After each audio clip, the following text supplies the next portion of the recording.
जुग मोहे न जानेला मांगा ओ जुग मोहे न जानेला कोई बिरला पीछाने लामारा ओ जुग मोयन जानेला। बांदा कहावे सो मन जानो। बांदा किसे कहते हैं?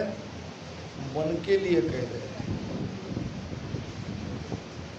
हमारे सभी मन को महाराज उपदेश दे रहे हैं कि बांदा वो जुग मोहे न जानेला। मोहे का मतलब है सत्ता से। मोहे का मतलब किसी व्यक्ति विशेष के लिए नहीं कह रहे महाराज। ये जो सत्ता लेके गुरु महाराज आए हैं, उस सत्ता को ये जगत जानता नहीं। अगर जान लेता तो सभी भक्ति में लग जाते। दुर्भाग्य है कि जगत इस चीज को जानता नहीं है। कौन जानते हैं? कोई बिरला हंस पिछाने, कोई बिरले ही हंस इस सत्ता को पहचानते हैं और सत्ता का लाभ ले रहे हैं। पूरन ब्रह्म पिता है मेरा। पूरन ब्रह्म पिता है मेरा। आंचा मारी बाई सत स्वरूप आनंद पद गुरु है। सत स्वरूप आनंद पद गुरु है। याद कियो मुझ भाई रे बांधा ओ जुग मोये न जानेला। बांधा ओ जुग मोये न जानेला। पूर्ण ब्रह्म, पार ब्रह्म परमात्मा, जिसको पूर्ण ब्रह्म कहा है। पूर्ण ब्रह्म क्यों कहा है? इसी से सबकी उत्पत्ति हुई है, यहीं से सब पैदा हुए। ये सबका पिता है पार ब्रह्म परमात्मा। और माता है अंशा शक्ति, इच्छा शक्ति। ब्रह्म में इच्छा थी, ब्रह्म की इच्छा से जगत पैदा हुआ, तुम पैदा हुए। मूल में ये ब्रह्म ही थे। इस सृष्टि रचना होने के पहले कोई एक था जिसको कहते हैं ब्रह्म। हम कहने को कहते हैं कि उन पे माता पिता नहीं है, किसी ने उसको पैदा नहीं किया, सबको उसने पैदा किया, वही ब्रह्म पहले थे। उसको कहते हैं योग में पुरुष। पुरुष और प्रकृति, एक इच्छा शक्ति है प्रकृति। पुरुष और प्रकृति दो भिन्न तत्व आदि अनादि से है। यहाँ पुरुष तत्व गौण है, दिखाई देती है केवल प्रकृति। ये तो हम देख रहे हैं, एक मिनट को देख रहे हैं, जगत देख रहे हैं और सब कुछ दिखाई दे रहा है, ये सब प्रकृति है, ये सब माया है। माया ही दिखाई देती है, इसमें कहीं भी वो पुरुष तत्व नहीं दिखाई दे रहा है। मगर ये जो दिखाई देने वाला दृश्य जगत है वो उस पुरुष तत्व के कारण है। उसके बिना ये जगत नहीं दिखेगा। वो है तो है, वो सब है तो सब दिख रहा है। वो दृष्टा है और प्रकृति दृश्य है, माया दृश्य है। अब यही देख लो, जो बाहर है वो भीतर है। यहाँ हम सब कुछ देख रहे हैं, सारी इंद्रियां दिखाई दे रही है, हमारा आकार दिखाई दे रहा है। मगर इस इंद्रिया का जो आधार है, इस शरीर का जो आधार है, वो चेतन आत्मा कहीं दिखाई नहीं दे रही। मगर उनके आधार से ही ये सब कुछ ठीक ठाक चल रहा है। वो जब तक है तब तक ये ठाट है, वो जाते ही ये मिट जाएगा। मिटा हुआ तो था ही, उसके रहने के कारण ये अभी हमको जीवित दिख रहा है। तो जीव के ये जो आदि अनादि के भिन्न तत्व है पुरुष और प्रकृति, ये है माता पिता। अब यहाँ ये पुरुष ने अपने सुख के लिए प्रकृति का आधार लिया है, प्रकृति को बनाया है, माया को बनाया है और माया का आधार से वो इसमें रम रहा है, वो खेल रहा है।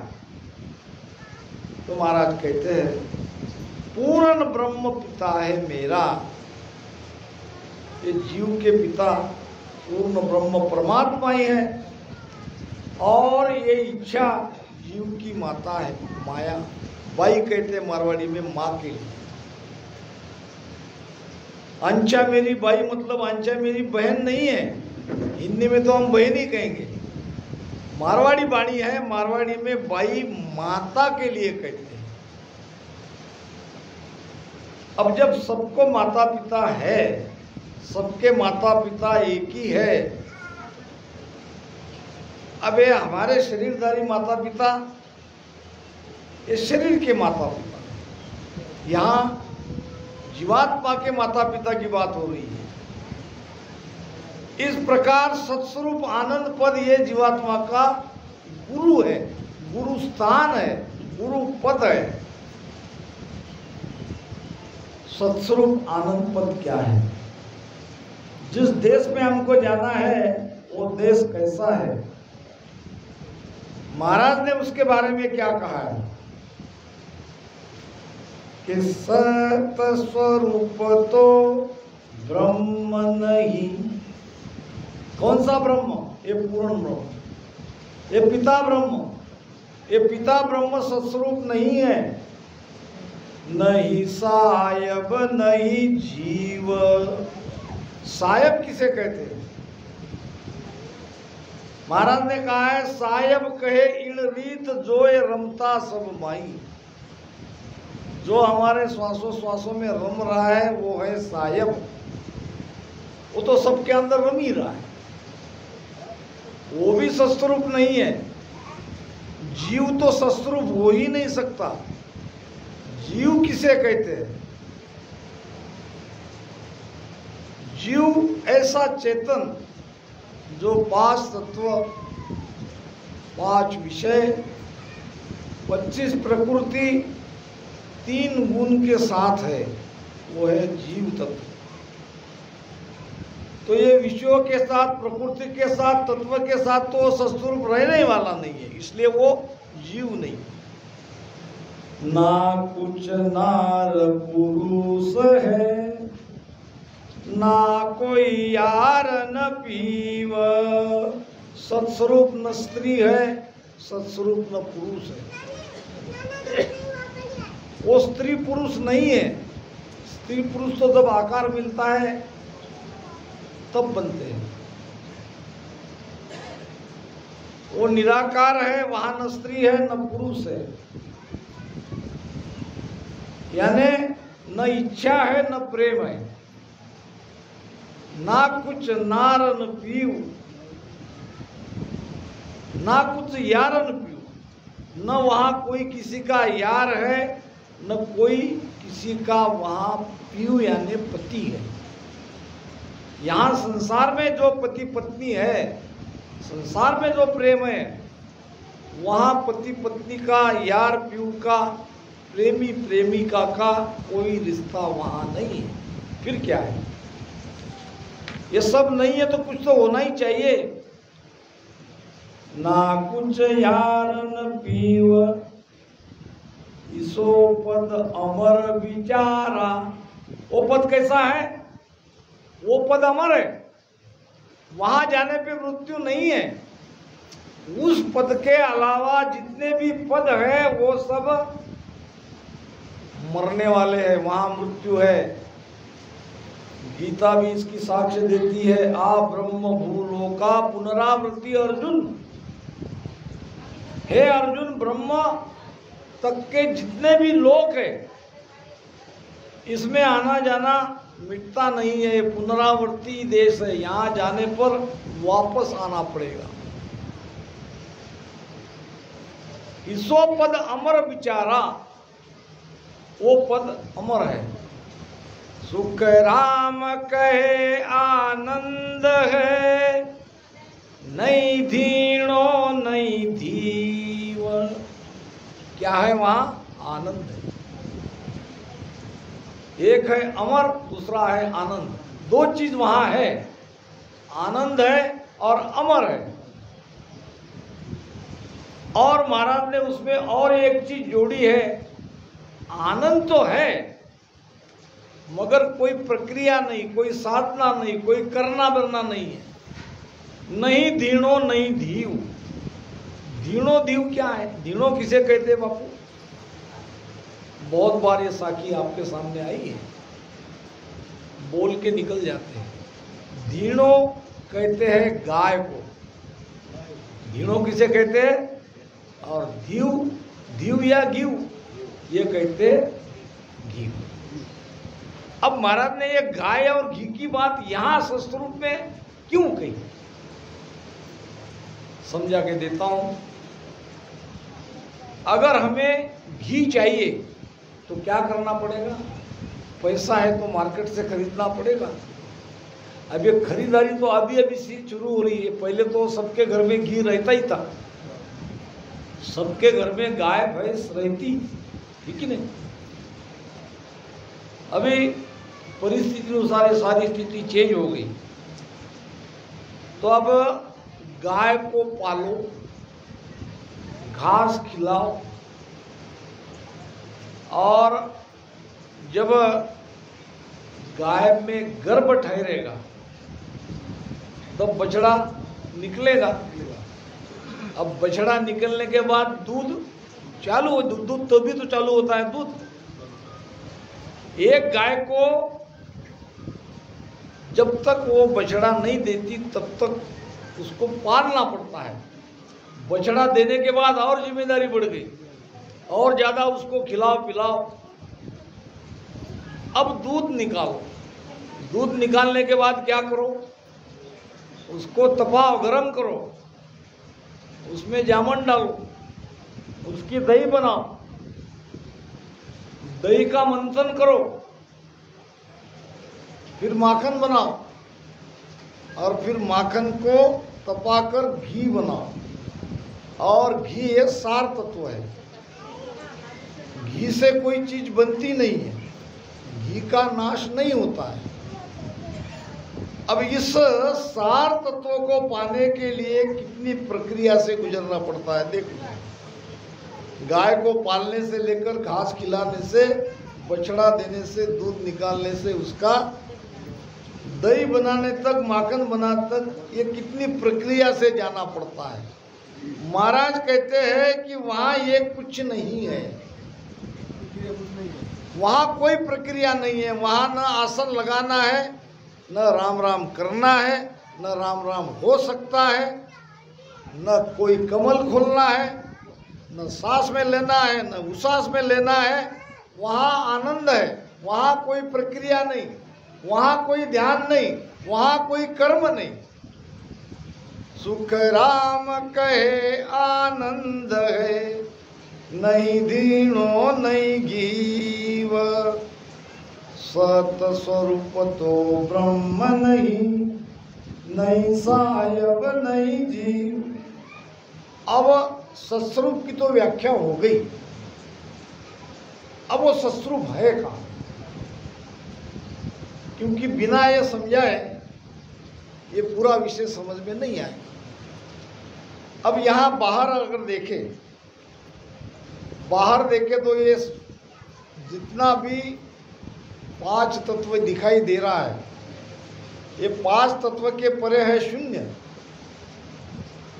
क्योंकि शून्य से ही तत्व की निर्मिति होती है। शून्य से आकाश, आकाश से वायु, वायु से अग्नि, अग्नि से जल, जल से पृथ्वी। जब ये महाप्रलय आएगा तब क्या होगा? जो तत्व जिसमें से पैदा हुआ उसमें जाके मिल जाएगा। ये सारी सृष्टि हमें दिखाई दे रही है। ये 1/4 पृथ्वी है, विज्ञान कहता है, और 3/4 जल है।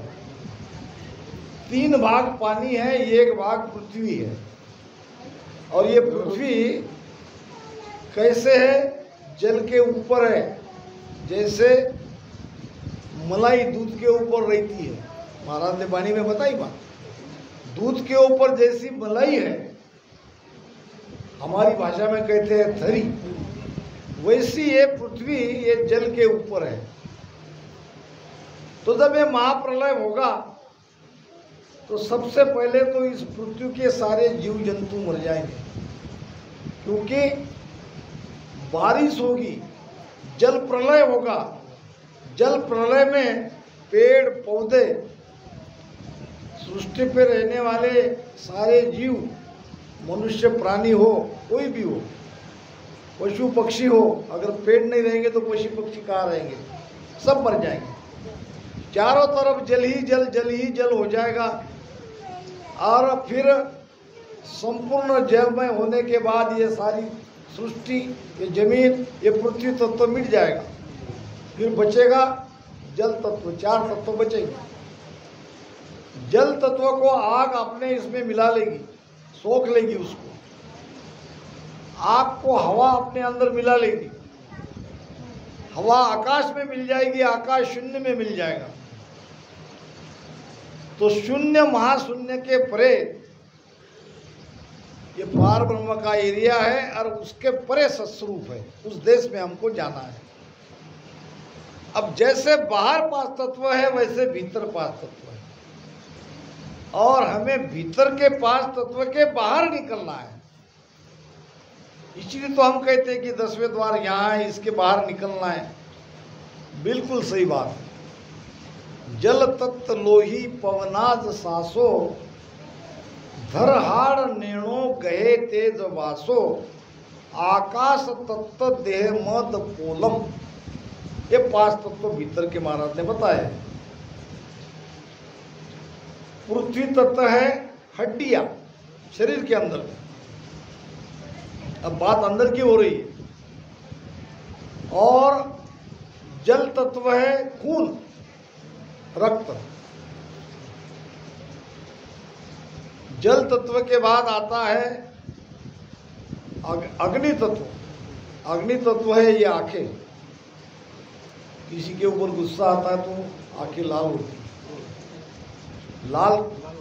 लाल रंग ये अग्नि तत्व का है, अग्नि तत्व की है आंखें।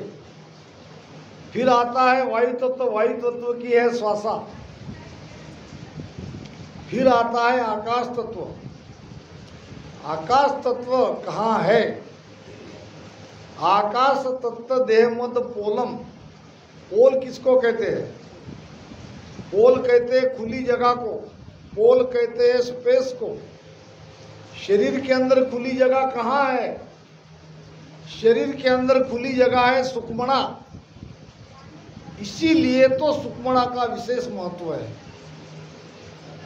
कालू सा गुरुदेव शीस नारद सा कहिए, गुरु बिन मुक्त न होय, भेद बिन मोक्ष न लइए।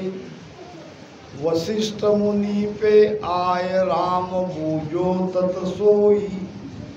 जीव मोक्ष किम जायता ही, गत कहिए मोई। जन सुखिया वशिष्ठ कही, रामचंद्र सुन कान। ईड़ा पिंगला सुकमणा, ब्रह्म मिलन को ध्यान। ध्यान कई प्रकार के, सभी ध्यान करने से आप ब्रह्म में जाके नहीं मिलोगे। आपको एक विशेष ध्यान करना पड़ेगा, विशेष भेद से करना पड़ेगा। ईड़ा पिंगला सुकमणा, ब्रह्म मिलन को ध्यान। ये जो ईड़ा पिंगला सुकमणा यहाँ से बनती है, वो सुकमणा यहाँ रीढ़ की हड्डी के निचले छोर से वो प्रारंभ होती है। उसका प्रमाण भी आपको बता देता हूँ वाणी से। गरजेगी गन धरन धूजणी, जल बिन पवन रस पिया। मेरे रामा जल बिन पवन रस पिया। नदिया चाली पी चमके गेले, नदिया चाली पी चमके गेले। सुरत सबद संगलिया, जोगिया गिगन मंडल घर किया। सारी बातें स्पष्ट है। गर्जे गिगन और धरन धूजनी। गिगन है माता, धरन है नाभि। भजन में जब राम राम करते करते सदगुरु की कृपा होती है तो शरीर धूजने लगता है, वाइब्रेट होता है नाभि में या धरती में, ये कंपन होता है, ब्रह्मांड में ध्वनि सुनाई देती है। और फिर रस तो आता है। कोई चीज तो हम रस है जल तत्व से संबंधित। कोई चीज हम तो पी रहे हैं, आनंद तो आ रहा है, मगर वो उसमें जल नहीं है, वो पवन का रस है। जल बिन पवन रस पिया। फिर क्या हुआ? नदिया चाली पिछम के गेले। कौन सी नदियां है? यही है ईड़ा पिंगला सुकमणा। ये जो हमारी रीढ़ है, रीढ़ के अंदर से बीच में से सुकमणा है, दाई बाई ईड़ा और पिंगला है। बहुत लोग कहते, मानते नहीं मेरी बात को, ना माने, मुझे तो कहना है, यहीं से निकलती है। कैसे निकलेगी ये? नदिया चाली पिचम के गेले, ये कहां से निकल रही है भाई? जरा विचार तो करो। आधार है हमारा नाड़ी का द्या। धर्म राय सिर पांव दिलाया। आगे की बात है, तीनों चले मेर सु आगे। यहां तक तो तीनों इकट्ठी आती है, यहां से तीनों तीन तरफ से त्रिकुट में आके त्रिवेणी में मिलती है। यही नदियां, जिसका उगम नीचे है। तो महाराज सभी बातें क्लियर महाराज ने बता दी है। सत्स्वरूप की व्याख्या बताई है। भीतर के घट में आकाश तत्व जो है, बात कहाँ से निकली है वहीं के लाके समझेंगे, नहीं तो विषयांतर हो जाएगा। आकाश तत्व समझा रहा था मैं। आकाश तत्व शरीर के अंदर है, ये सुषुम्ना नाड़ी। जब सुषुम्ना नाड़ी नहीं खुलेगी तो आप आकाश तत्व को पार नहीं करोगे। शून्य में, महाशून्य में जाने की बात अलग है, अमर लोग तो बहुत दूर है, सत्स्वरूप का लोग। ये भीतर के तत्व से हमको हमारी यात्रा करनी पड़ती है। तो महाराज फरमाते हैं, सत स्वरूप आनंद पद गुरु मेरा, अरे याद क्यों मुझ भाई रे। सदगुरु हमें याद दिलाते हैं कि तुम कहां फंसे हो, किस झंझट में यहां आके तुम पड़े हो। भक्ति करो, सांसों सांस में राम राम रटन करो। आपका देश वो है, आपको यहाँ रहना नहीं है। कबीर साहब कहते हैं, रहना नहीं देश वीराना। ये आपका हमारा देश नहीं है, हमको यहाँ रहना नहीं है। क्यों? सभी जीव को चाहिए सुख, और यहाँ केवल सुख की आशा में जी रहे हैं। सुख तो मिलता नहीं, सुख मिलने की आशा बरकरार है। समझाते हैं अभी नहीं तो नहीं, कोई बात नहीं, आगे मिल जाएगा। जब किसी के यहाँ मृत्यु होती है, सभी बुजुर्ग लोग आ जाते हैं, सयानों लोग आ जाते हैं, समझाते हैं भाई तुम्हारे घर में हुआ क्या? सबके घर में हुआ। आते ऐसे प्रताप बापू जैसे। क्यों? क्यों? उनको पता है अगर ऐसा नहीं कहेंगे तो ये रोते रहेंगे। सबको पता है यहाँ दुखी दुख है, यहाँ रोना पिटना ही है, रोना पिटना के सिवाय यहाँ दूसरा कोई उपाय नहीं। भगवान गौतम बुद्ध ने 4 बातें बहुत ही जबरदस्त कही है। हालांकि हम वो पढ़ते नहीं है बात, मगर वो भी महान संत थे। और देखो उनका सिद्धांत, उनका सिद्धांत पहला है कि जगत में दुख ही दुख है, यहाँ केवल सुख का आभास है, सुख का दिखावा है, मिलेगा मिलेगा मिलेगा, सुख है नहीं। तो देखो लो अपने आप पर, दुख ही दुख है। हम तो सुख की तलाशी कर रहे हैं ना, अब कहाँ मिलने वाला है? अब तो बहुत गई थोड़ी रही, बहुत गई थोड़ी रही। अब क्या थोड़ी में मिलेगा? पूरा जीवन चला गया सुख को खोजते खोजते, सुख मिला नहीं। अब क्या आगे मिलेगा? नहीं मिलेगा। और ये वास्तव है कि संसार में दुख ही दुख है। दूसरा अर्ध सत्य का है, दुख का कारण है। ऐसे ही दुखी नहीं है, दुख का भी कारण है, हर चीज का कारण है। तीसरा सत्य कहा है, अगर मनुष्य चाहे तो दुख से दूर होने का उपाय खोज सकता है। अगर चाहे तो। कौन चाहेगा? जिसको संसार में दुखी दुख लगेगा वही तड़पेगा, उसके अंदर ही चाहना जगेगी। अब इतना सारा, कितना बड़ा जगत है, कितने कम लोग इस धारा में हम आए हैं। सबके अंदर वो चाहना प्रगटती नहीं है, कोई बिरले के अंदर ये चाहना प्रगटती है। जिसके अंदर चाहना प्रगटेगी वो उपाय खोजेगा, खोजे बिना नहीं रहेगा। तीसरा और चौथा अर्ध सत्य कहा है कि हम पूरी तरह से ये दुख से दूर हो सकते हैं, पूरी तरह से दुख से अलग हो सकते हैं। अब इसका आपको एक उदाहरण दे दूं। एक व्यक्ति बाजार में गया, कुछ खाने की चीज एक पॉकेट में लेके रास्ते से जा रहा था। अब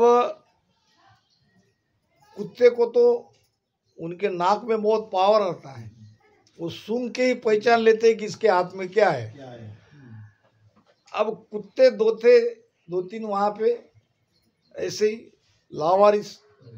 अब जैसे ये खाने की पैकेट की खुशबू आई, उसके पीछे लग गए। अब वो व्यक्ति डर गया, अब वो थोड़ा भागने लगा तो कुत्ते भागने लगे। अब कुत्ते की जाति में एक और स्वभाव ऐसा है, वो सोच विचार नहीं करते हैं। दूसरा कोई किसी के तरफ भौंक रहा है तो दूसरा भी उसके पीछे लग जाता है। उसको मतलब नहीं है इसने क्या देखा, किसको तरफ देख के भौंका, ये भी उसमें अपने हाँ में हाँ मिला देता है। 2-3 कुत्ते और लग गए।